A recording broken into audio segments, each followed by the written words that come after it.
In this chapter, we will consider the elements of the periodic table and their electronic structure, meaning the distribution of electrons in an element. So, if we look closely at the periodic table, we see that it is made up of vertical columns, and these vertical columns we call them groups, and it is 18 of them. And then it is made up of horizontal lines, and those horizontal lines are called periods, and it is 7 of them. So a periodic table is made up of 7 periods and 18 groups. How are elements arranged in a group? Well, actually, it's not randomly. So, because elements that have the same chemical properties, these are found in the same group or family. This means that if you look at sodium and if you look at lithium, the reason why they are in group 1 because they have similar chemical properties. Same thing for nitrogen and phosphorus. They have similar chemical properties. This is why we put them in the same group. There are ways in order to label those groups in there, and you can label them either using the US system or the IUPAC system.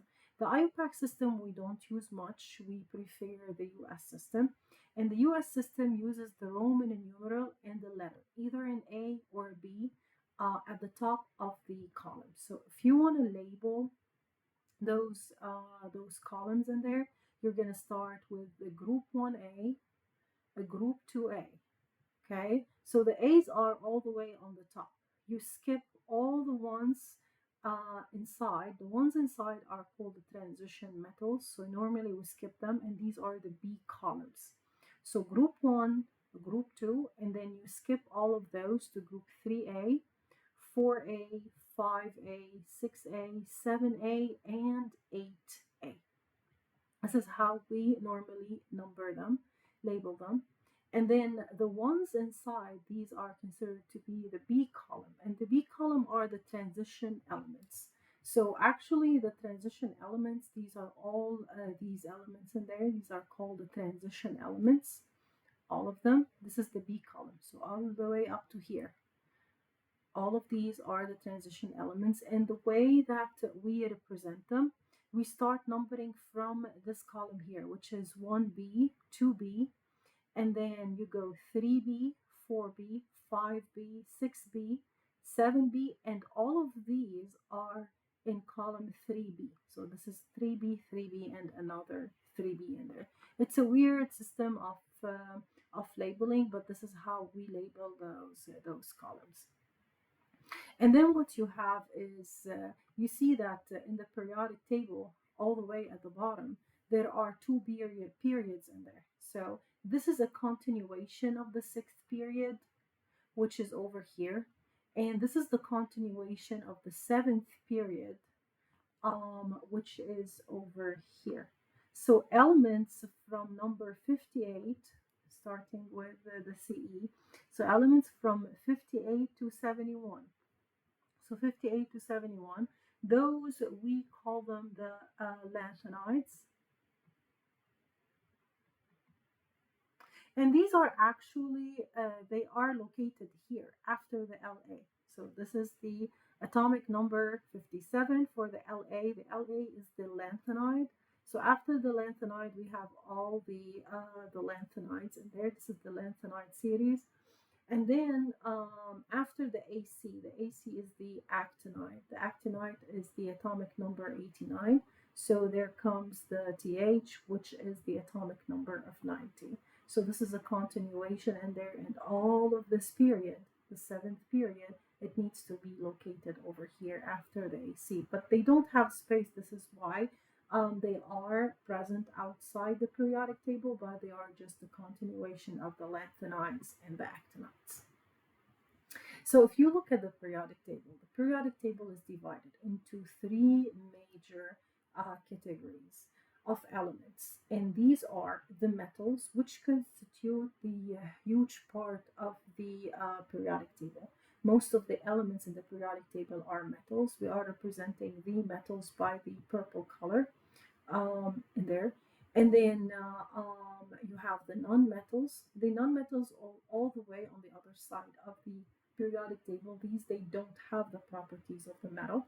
And then you have the metalloids, which have the properties between the metal and the nonmetal. They are boron, silicon, germanium, acetine, antimony, tellurium, and At. So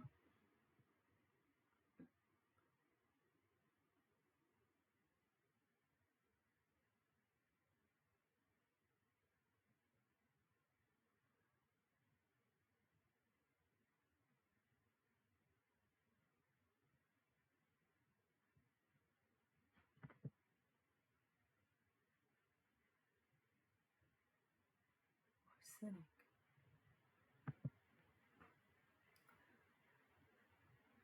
And then you have the metalloids. The metalloids, these are semi-metals, and these have a properties between the metals and the nonmetals.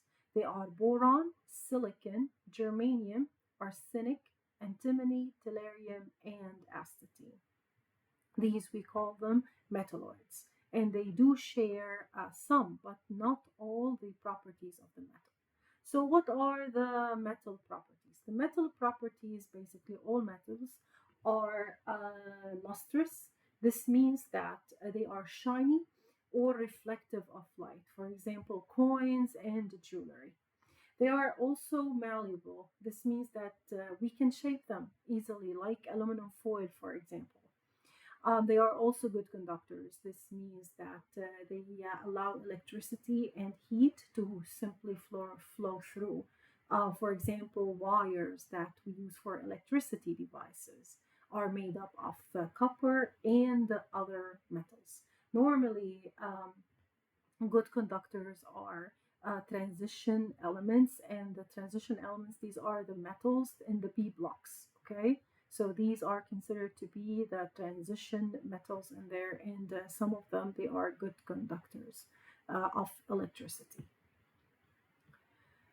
Now, for the groups of the periodic table, if you look at the periodic table, let's go up there. So, if you look at the periodic table, you're going to see that, as we said, it is made up of 18 groups. Normally, we skip the transition metals, so the transition metals are over here. So, we start with alkali metals, and then we have this is group number one. So, group number one is the alkali metals, with the exception of hydrogen, because hydrogen is not a metal. Hydrogen is a non-metal, but because it is atomic number one, it is the first element in the periodic table. But you can see here it is a non-metal. So you have alkali metals, and then alkali earth metals. This is the second group. Then you have the boron family, because the first element in the group is boron. You have the carbon family, because the first element in the group is carbon, then nitrogen family, oxygen family, halogens, and then the last group is the noble gases. So let's look at each one of these groups. The first one is the alkali metals.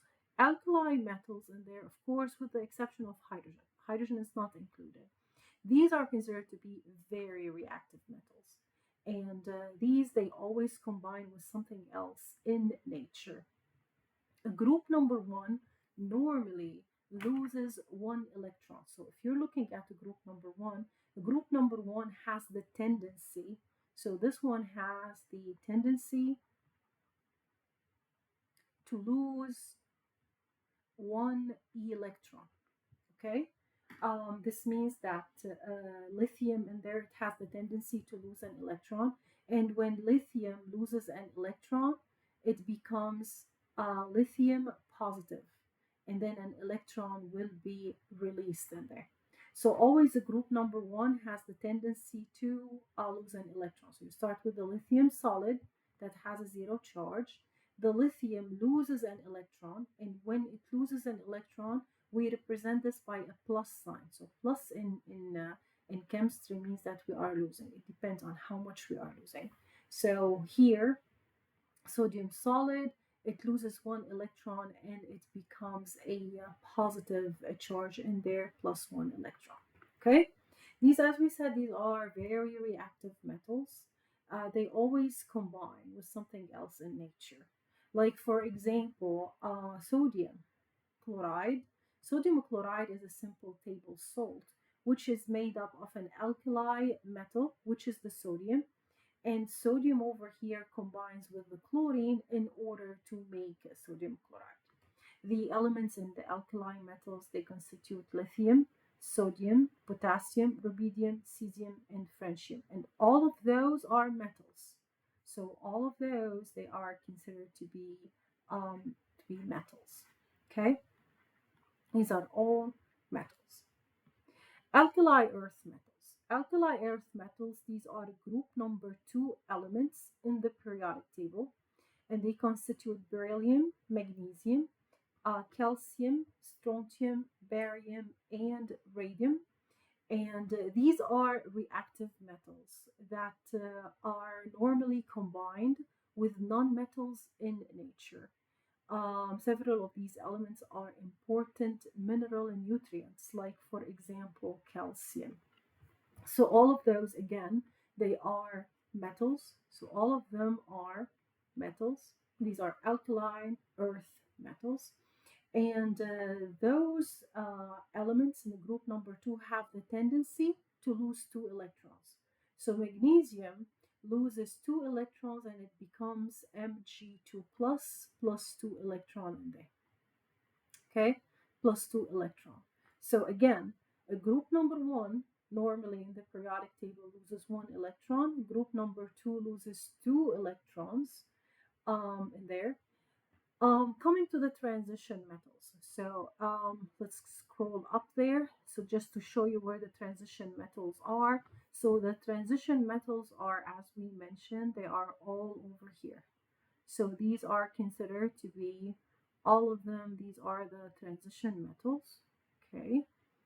So these are the transition metals in addition to all of those. So these are as well the transition metals as well, and these are also the transition metals as well. Okay, so these are all considered to be transition metals, and the transition metals, let's say these are groups 3 through 12. These are less reactive than regular metals. Regular metals are more reactive.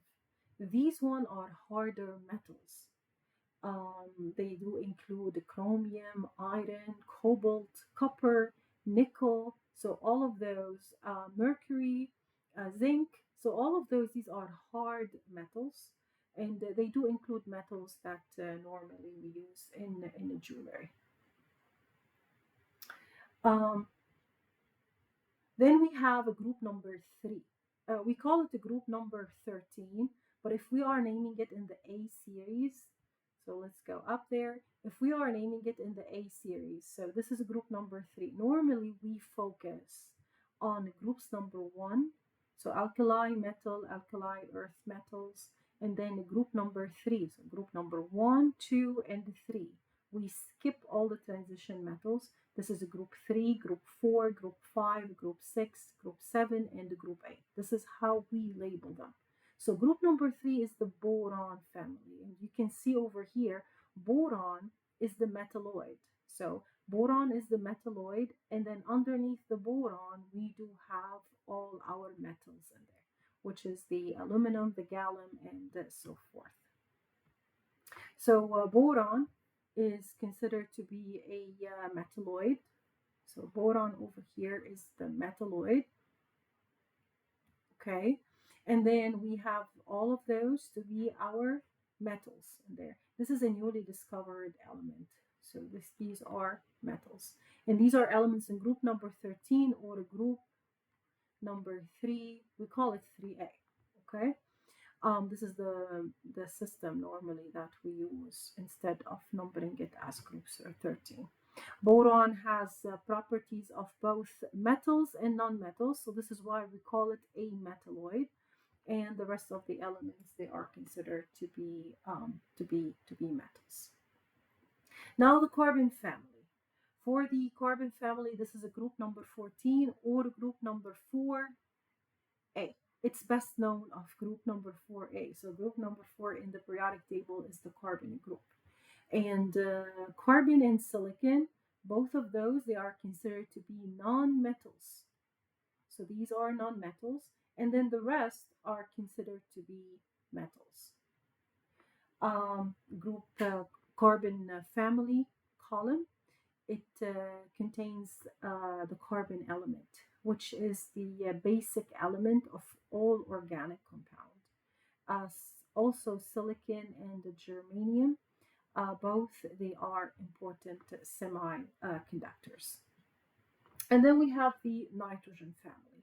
The nitrogen family is a group number 5. Okay, so group number, we call it a group number 5. You can either represent it like this, group number 5, or you can represent it as a 5A in there. So it's best known as a group 5. And nitrogen, phosphorus, and arsenic, all of those are considered to be non-metals. Okay. The AS actually is a, let's see, the AS is a metalloid. So the AS is a metalloid. It is not a non-metal. It is a metalloid. That's changed out. So the nitrogen and phosphorus is non-metals, and the arsenic, this one is the metalloid. The metalloid, which means that it has the properties of both the metals and the non-metals. And then you have the antimony. The antimony is again considered to be a metalloid as well. So here you go, the Sp. So you have the arsenic, you have the antimony. So these two are considered to be a metalloid. And let's see. And then the bismuth and a newly discovered metal element, both of these are metals. Okay. Nitrogen, phosphorus, arsenic, all of those, they have the same chemical properties. Nitrogen makes up more than 3/4 of our atmosphere. And you can see over here, I mean, we can use those in matches as well. Phosphorus is used in matches. So the red tip of the match is made up of phosphorus. It's called actually red phosphorus. And red phosphorus is a flammable compound that normally ignites upon friction. Next, we have the oxygen family, and the oxygen family is group number 6A. So it's a group number 6A, or it's a group number 6. No matter how you represent it, it's 6A. It's barely known as a group number 16 because we don't use this, we use the 6A. So oxygen there is a non-metal, sulfur is a non-metal, and the selenium is a non-metal. So all of those are considered to be non-metals. The tellurium is a metalloid. And then the polonium and the newly discovered element, these are both metals. Okay, oxygen is a necessity for respiration, and sulfur is the actually is the composition of a lot of compounds that have a very, very bad smell. These are made up of sulfur.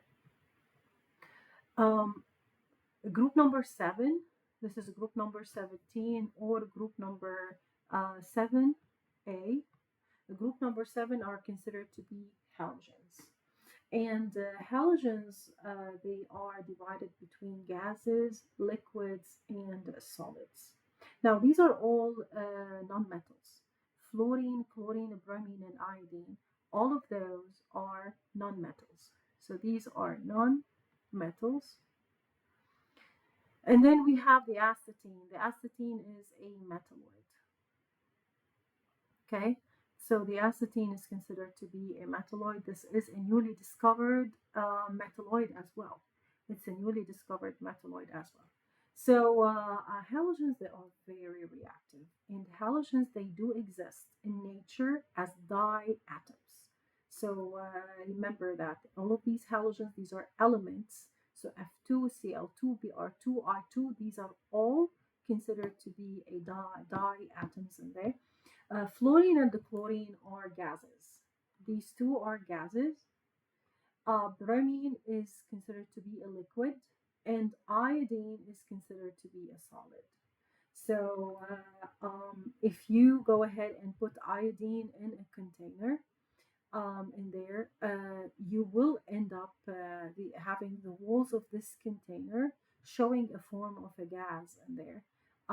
And that gas is simply the solid iodine. So the solid iodine forms a gas that is trapped in the container. Same thing as liquid iodine, or same thing as liquid bromine, or yeah, it's just the bromine in there. So same thing as liquid bromine. Liquid bromine is made up of a gaseous part and a liquid part. Same thing as the solid iodine is made up of a solid part and the gaseous part. And then you have the fluorine and the chlorine. These are simple gases. Chlorine is used in swimming pools to keep the bacteria out. The last group is group number 8 or group number 18. So this is a group number 8A. So what is this? These are noble gases. And there's all of these are considered to be gases. Okay? So we do have helium gas, neon, argon, krypton, xenon, and radon. And these are all gases. These are very reactive gases. Um, and these are used in lighted, for example, neon is used in lighted neon signs. Helium is used to make party balloons float because helium gas its density is very low. This is why. So these are the components of noble gases.